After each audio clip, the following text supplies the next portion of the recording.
શરમ આવે છે, શરમ. અને અમુક પેકેટો તો ફેંકવા પડ્યા અમારે કે રખડતા હતા.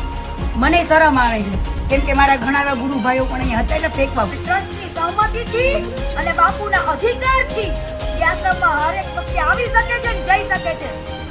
નમસ્કાર દર્શક મિત્રો, સ્વાગત છે આપણે યુટ્યુબ ચેનલ એટલે કે એમબી ન્યૂઝ ગુજરાતમાં.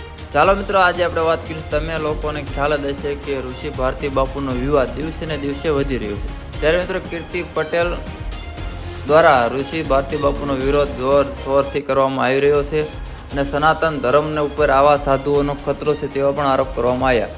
અને ઋષિ ભારતી બાપુના રૂમમાંથી જે પણ સ્ત્રીઓના કપડાં મળ્યા તેને લઈ અને આજે આપણે ઋષિ ભારતી બાપુ સાથે વાત કરવી છે કોલમાં. ચાલો મિત્રો, સૌ પ્રથમ ઋષિ ભારતી બાપુ કીર્તિ પટેલને વળતો જવાબ આપતા અને કીર્તિ પટેલ દ્વારા આ સમગ્ર કાંડ શું લેવા કરવામાં આવે છે તેને પાછળ કોણ છે, શું કારણ છે, સમગ્ર ખુલાસા કરતા ઋષિ ભારતી બાપુ શું જણાવે છે તે પણ આપણે જોઈએ. ઋષિ ભારતી બાપુ, સ્વાગત છે આપણો આ યુટ્યુબ ચેનલ એટલે કે એમબી ન્યૂઝ ગુજરાતમાં. તો ઋષિ ભારતી બાપુ, હવે હમણાં કીર્તિ પટેલનો જે વિડીયો વાયરલ થયો છે અને જે તમારા બેડરૂમમાંથી જે પણ ઘર સામગ્રી નીકળી છે તેને લઈ તમારું શું માનવું છે અને ખરેખર કીર્તિ પટેલ દ્વારા જે આરોપ લગાડવામાં આવ્યો છે તેને લઈ તમારે શું કહેવાનું થાય તે પણ એક અમને જણાવો. કપડાનો પ્રશ્ન જે છે એ તો બધાને ખ્યાલ છે, બરાબર.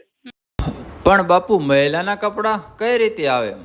મહિલાના કપડા નથી, એ તો આપણે માતાજી હતા, એ બાપુ હતા ત્યારથી રહેતા. એ મહામંડલેશ્વર છે, દેવી સ્વરૂપા ભક્તિ સ્વરૂપા છે, જૂના અખાડામાં મહામંડલેશ્વર છે. એમની સાથે જે તે સમયે મેનેજર હતા બેન, આપણે શોભાબેન, પછી ડ્રાઈવરના ઘરના, પછી એમની સાથે બે બાળકો, બીજા બાળકો, એમના બધાના કપડા તો હારે રહેવાના જ છે ને. તો જ્યાં પડ્યા છે એમને બધા ભેગા કરી વિડીયો બનાવી નાખ્યો. પણ એમનું એવું કેવું છે કે આ કબાટમાં એ તમારો કબાટ છે, તમારા કબાટમાંથી આ કપડા નીકળ્યા છે. તદ્દન વાહિયાત વાતો છે બાપુ. પણ જે રીતે આ થઈ રહ્યું છે તે ઘટનાને તમે કઈ રીતે જોવો છો અને કઈ રીતે શું કહો છો? બદનામ કરવાના પ્રયત્નો છે, ભલે કરે એમને.